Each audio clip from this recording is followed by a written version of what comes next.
বাংলাদেশের স্বাস্থ্য খাত 2026-27 অর্থ বছরের বাজেট টেকসই উন্নয়নের কৌশল ও করণীয় খুব ইম্পর্টেন্ট একটি বিষয়। তবে আমার মনে হচ্ছে যে আরেকটু আগে আলোচনার সুযোগ থাকলে এই প্রোগ্রামটি তাহলে ভালো হতো, কারণ অলরেডি সরকার হয়তো একটা খসড়া বাজেট নিয়ে নিয়েছে। তারপরে আমি মনে করি আজকের এই আলোচনা অনেকটা গাইডলাইন হিসেবে কাজ করবে। তো আমরা জানি যে জাতীয় বাজেটকে আমরা একটা সবসময় গতানুগতিক আয় ব্যয় জীবনী ধারার মধ্যে দেখতে পাই।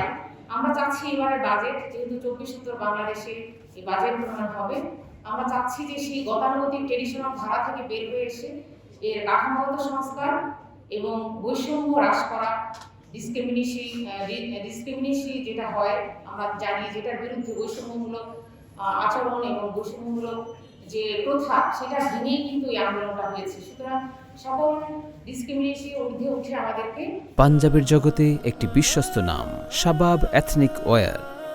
এই বাজেটের সার্বিক যে খাতগুলো রয়েছে সেগুলোকে আমাদের প্রায়োরিটি দিতে হবে। বিশেষ করে আমরা জানি যে স্বাস্থ্য সেবা এবং স্বাস্থ্য যে খাত, এটা একটা প্রাইমারি এবং প্রায়োরিটি একটা খাত, কারণ এটা ফান্ডামেন্টাল রাইটসের অংশ জনগণের, যে প্রপার স্বাস্থ্য পাওয়া। আমরা আমাদের বিজ্ঞ আলোচক এবং যিনি উপস্থাপন করেছেন সম্মানিত প্রেজেন্টার, তিনি কিন্তু খুব সুন্দরভাবে আমার সম্পূর্ণ দেখার সুযোগ হয়ে সবাই পেয়েছি, খুব সুন্দরভাবে তুলে ধরেছেন যে বাংলাদেশের স্বাস্থ্য খাতে যে বরাদ্দটা রয়েছে জিডিপির প্রায় 2.5%, যেটা আন্তর্জাতিক মানদণ্ডের তুলনায় অনেক কম।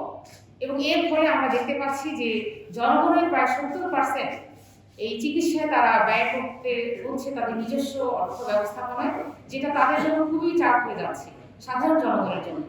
আমরা চাই স্বাস্থ্য সেবাটা জনগণের দোরগোড়ায় পৌঁছে দেওয়ার জন্য। আমি একজন জনপ্রতিনিধি হিসেবে এবং একজন নাগরিক হিসেবে আসলে স্বাস্থ্যের সেবার সাইডটা যে দুর্গতি দেখতে পাচ্ছি, এটা আসলে আমাদের 55 বছরের বাংলাদেশে এটা কাম্য ছিল না। তবে এটা আমাদের স্বীকার করতে হবে যে দুর্নীতি এবং স্বচ্ছতার অভাব, জবাবদিহিতা, প্রপার মনিটরিং, ট্রান্সপারেন্সি, এই বিষয়গুলো যদি আমাদের থাকতো শুরু থেকে, তাহলে এই স্বাস্থ্য খাতের মতো জায়গাটা এতটা দুর্নীতিগ্রস্ত হয়ে যেত না। বিগত স্বৈরাচারের সময় আমরা দেখেছি সবচেয়ে দুর্নীতিগ্রস্ত খাতের একটা বিভাগের অংশ ছিল স্বাস্থ্য খাত।